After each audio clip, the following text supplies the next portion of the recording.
Yo no estaba en el país cuando se hizo la entrevista entre Cristina Kirchner y su entrevistador, el periodista Luis Novarecio, pero apenas regresé me puse a ver y vi casi la totalidad, tal vez de manera desordenada, pero la casi totalidad y las principales expresiones. Creo que era un hecho histórico porque por primera vez ella aparecía ante entrevistadores que no pertenecían a su séquito periodístico. O sea, por primera vez en una entrevista pública y televisada tenía que pronunciarse sobre temas donde públicamente no se había pronunciado prácticamente nunca, salvo en ámbitos absolutamente manejables por ella. Entonces, me parece que fue un hecho trascendente. Era una entrevista dificilísima porque después de tanto tiempo sin conceder entrevistas de ese tipo y habiendo tantas causas judiciales que van desde la corrupción a temas que llegan a acusaciones del calibre de traición a la patria, era muy difícil hacer una entrevista en un tiempo acotado sin que se vuelva una suerte de interrogatorio. El periodista es un periodista, no tenía que actuar como un juez y tampoco podía perder la compostura, lo cual no es fácil en ciertas situaciones en las cuales se dialoga con alguien que puede afirmar cosas que son absolutamente rebatibles. La dificultad de entrevistar a Cristina no está tanto en su capacidad de polemista o en que lo que dice es todo irrefutable, sino por el contrario.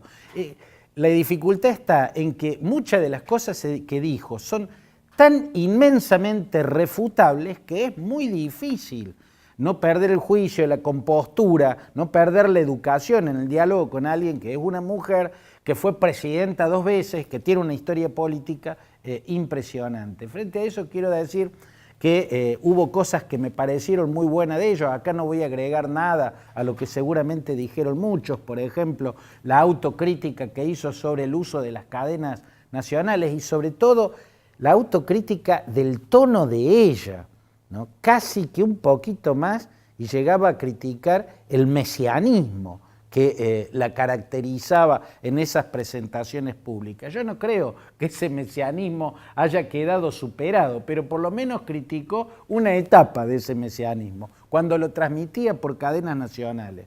Después, la expresión que sonó autocrítica respecto al caso de Julio López, la crítica dura a Nicolás Maduro y a su dictadura. Hubo cosas que dijo con las que estoy de acuerdo. Cuando, por ejemplo, dijo que era una desmesura absoluta la acusación de traición a la patria por haber acordado el memorándum de entendimiento con Irán, ¿no? Ella planteó que fue una desmesura absoluta y que eso descalifica a la acusación.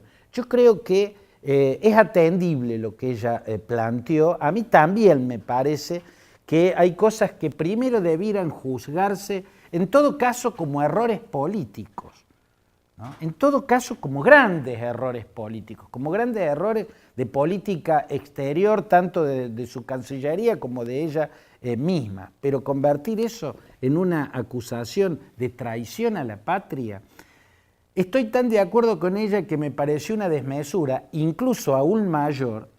Y esto sí, yo de haber estado ahí tal vez le hubiera repreguntado eso, cuando fueron acusados de traición a la patria los escritores Santiago Kovadrov y Marcos Aguinis. Gabriel Lava, que un abogado allegado al peronismo desde siempre, los acusó de traición a la patria por intento de impedir la aplicación del memorándum con Irán. O sea, es por lo inverso, que se la acusó después a ella de traición a la patria.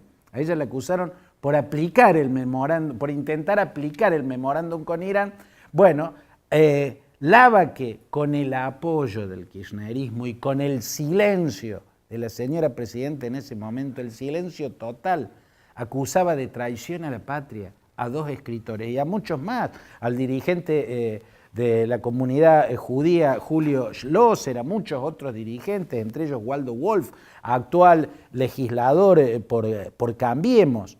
Ellos fueron acusados de traición a la patria también. Y a mí me pareció una desmesura, incluso una desmesura peligrosa, porque los estigmatizaba de tal forma que hasta corrían riesgo de caminar por la calle. En todo caso, yo le hubiera repreguntado eso, le hubiera repreguntado, entonces, ¿por qué no se escandalizó de la acusación de traición a la patria que, con el silencio de su gobierno y con el apoyo de las fuerzas políticas que a usted la apoyan y que usted lidera, se acusó de traición a la patria, incluso a 2 escritores?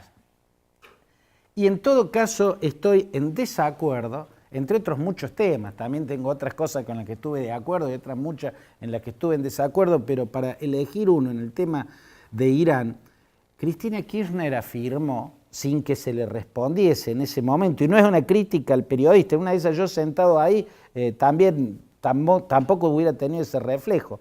Desde la tribuna siempre es fácil, ¿no? Digo, cuando afirmó que el memorándum permitió ver la culpabilidad de Irán, porque el solo hecho de que Irán aceptara negociar con la Argentina ese memorándum implicaba admitir que, bueno, yo no sé por qué afirma eso, en absoluto implica eso. Si algo señala la culpabilidad de Irán, es la fatua que se dictó desde el alto clero, el ayatolazgo, para decirlo de algún modo, los máximos líderes religiosos del país, que son los máximos jefes del Estado, contra Alberto Nisman. Una fatua es una suerte de decreto sagrado, ¿no? Es un decreto religioso, un dictamen religioso, una sentencia religiosa. La pueden aplicar los ayatolas y el alto clero, solo lo pueden levantar a una fatua los ayatolas y el alto clero.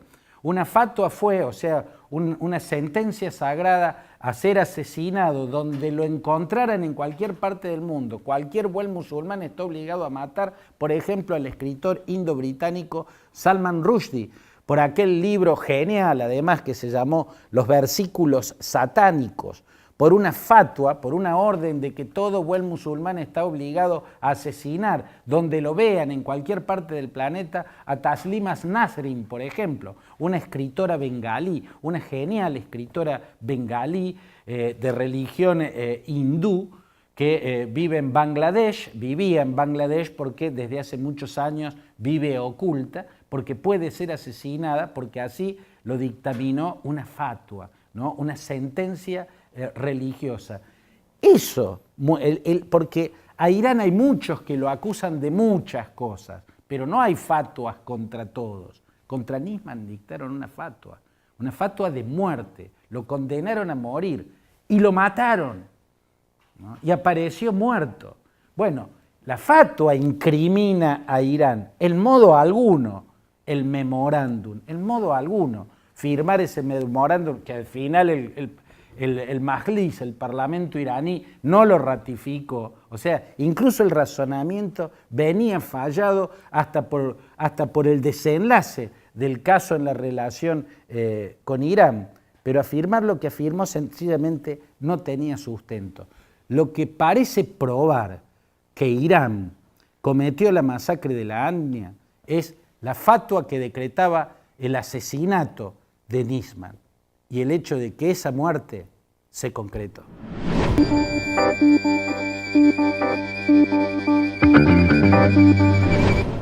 Sería uno de los tantos casos de inmensa hipocresía, pero no uno más, uno particularmente llamativo. Aung San Suu Kyi había ganado el Premio Nobel de la Paz, había ganado otros importantes premios que tienen que ver con la paz, como el Premio Nehru, el premio que lleva el nombre de Jawaharlal Nehru, el padre de la independencia de la India. Había ganado el Premio Olof Palme, ¿no? El nombre de aquel gran líder sueco que también fue visto como un gran pacificador. Y sin embargo, esta líder de Myanmar, de este país asiático que está al oriente de la India y que es un país gigantesco, importante territorialmente, geoestratégicamente y que tiene casi el doble de habitantes que la Argentina, en ese país Aung San Suu Kyi la hija del general Aung San. El general Aung San fue el creador del ejército de la antigua Birmania y el hombre que consiguió la independencia. No tenía 30 años, habrá tenido como mucho 30 años cuando logró convertir a Birmania en un país independiente sin derramar una gota de sangre, negociando con los británicos allá por 1947, 1948. Aung San fue asesinado por un grupo de camaradas, entre ellos el general Ne Win, que luego crearía la dictadura militar que durante muchas décadas gobernó Birmania y que hizo a la hija del general Aung San, a la hija del padre de la independencia, una de sus víctimas más visibles en el mundo, porque la convirtió en una presa durante casi 20 años. ¿No? Ella perdió la libertad, estaba en su casa, pero no podía salir, tenía prisión domiciliaria, pero no podía salir. Más de 15 años de prisión domiciliaria. Al estar privada de la libertad y siendo ella una predicadora, ella fundó la Liga Nacional para la Democracia, era la opositora al régimen militar que proponía democratizar el país y proponía siempre la resistencia pacífica, ¿no? Llegó finalmente al poder, finalmente se cayó la dictadura que había comandado el general Ne Win. Ella se convirtió en la mujer más influyente del poder, aunque gran parte del poder lo guardan los militares, y en estos meses quedó a la vista que los militares birmanos, hoy se llama Myanmar el país porque la dictadura militar le cambió el nombre de Birmania, pasó a llamarse Myanmar y la capital pasó a Naypyidaw, luego de que la ciudad más importante y la capital histórica de Birmania era la ciudad de Rangún, donde está la increíble pagoda de oro. Bueno, la cuestión es que esta mujer que proponía la resistencia pacífica, que triunfó sobre una larga dictadura y que está conduciendo la democratización del país, es cómplice por su silencio frente a una limpieza étnica monstruosa, la de los rohingyas, o rohingyas, como los pronuncian en birmano. Los rohingyas son una minoría musulmana que es significativa numéricamente en una región que linda con Bangladesh, un país de población musulmana. Los rohingyas son musulmanes, habitan, según ellos, desde el siglo XVIII, lo que se llamó históricamente Arakan, la provincia de Arakan o la región de Arakan. Los rohingyas son musulmanes, repito, ellos sostienen que descienden de comerciantes árabes que llegaron a esos rincones de Asia allá por el siglo XVIII. Según los militares birmanos, son bengalíes, o sea, musulmanes de Bangladesh, que actúan casi como ocupas y llegado en estos últimos años nomás.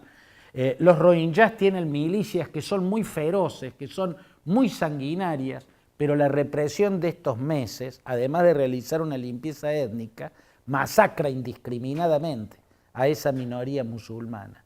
La masacra indiscriminadamente. Entonces el mundo no puede entender que una persona que ganó un Nobel de la Paz, un premio Nehru, un premio Olof Palme, una persona que ha sido comparada con Nelson Mandela y con Martin Luther King, haga un silencio cómplice respecto a una limpieza étnica, ¿no? En este sentido,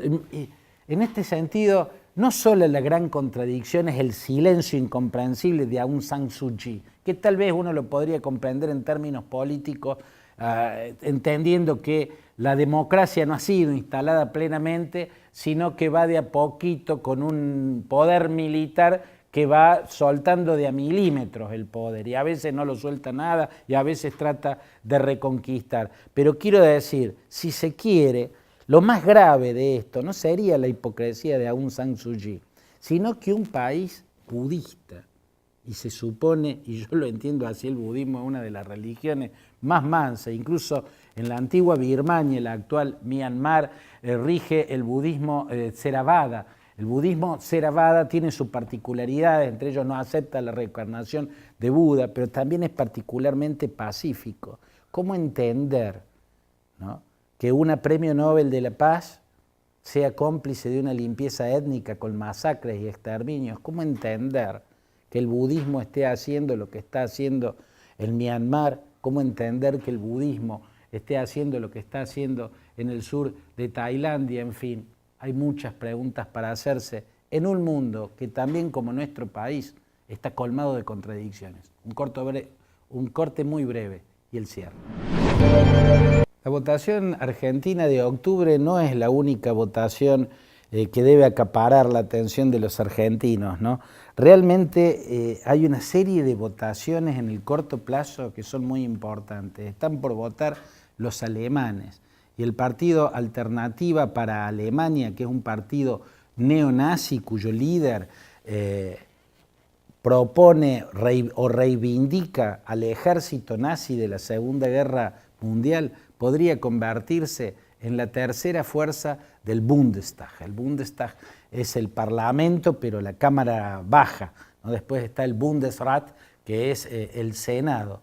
En el Bundestag, el descendiente del antiguo Reichstag, o sea, la Cámara más importante del Parlamento alemán, podría quedar como tercera fuerza un partido neonazi.